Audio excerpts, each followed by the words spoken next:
अस्सलामुअलैकुम दोस्तों, मैं तव्हांजो दोस्त मुजाहिद जमाली। तव्हां ॾिसी रहिया आहियो यूट्यूब ऐं फेसबुक चैनल। दोस्तों, उस्ताद मंज़ूर अली सखीरानी जलाल चांडे जे बारे में छा चयो हिकु महफ़िल में, उहो बजोके वीडियो में तव्हांखे ॿुधाईंदासीं। ऐं जलाल चांडे जी जेका नेकी थी, जलाल चांडे जेका पंहिंजी ज़िंदगीअ जी शुरूआत कई, कंहिंखे ख़बर हुई त 1944 में पैदा थींदड़ शख़्स को अॻिते हली एॾो वॾो यकतारे चपड़ीअ में इनकलाब आणींदो।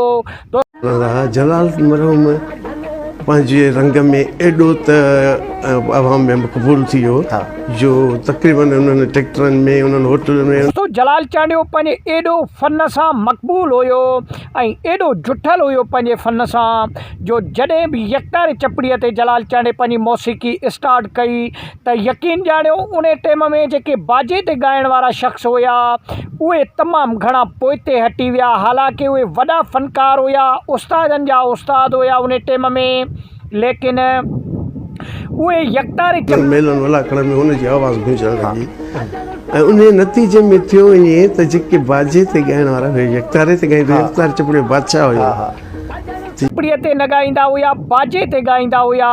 पोइ जॾहिं ॾिठूं त यकतारे चपड़ीअ जो उरूज थी चुको आहे त पोइ बाजे वारा फ़नकार साइड ते थी विया, उन्हनि खे केरु घुराए न पियो, का महफ़िल उन्हनि खे न पई मिले।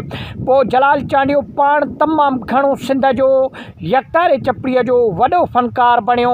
इन जी नेकी मां अकेलो नथो कयां, बल्कि उस्तादनि जो उस्ताद मंज़ूर सखीरानी इन जी नेकी कई आहे। उन जो क्लिप तव्हांखे इन वीडियो में ॿुधाईंदासीं।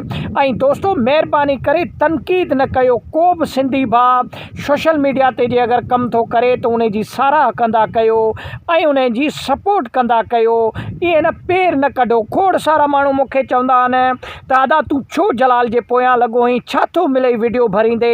दोस्तों, हर क़िस्म जो हर माण्हूअ जो पंहिंजो शौक़ु हूंदो आहे। जेके बाजे ते ॻाईंदा हुआ असांजा उस्ताद उन वक़्तु सुठा सुठा रागी हुया त उन वीचारा पोइते रहिजी विया, उन्हनि पंहिंजे बाजनि खे ढके वेड़े छॾियो आहे। मुंहिंजो हिकु लॻाव आहे सोशल मीडिया सां, पोइ ग़लति आहे या सही आहे उहो मुंहिंजो पंहिंजो अमल आहे, लेकिन महिरबानी सिंधी भाइरनि जी मदद कयो, सपोर्ट कयो ऐं ईअं टंगू न कढो हिक ॿिए जूं। महिरबानी थींदी वरी तव्हांजी वीडियो खे लाइक कयो।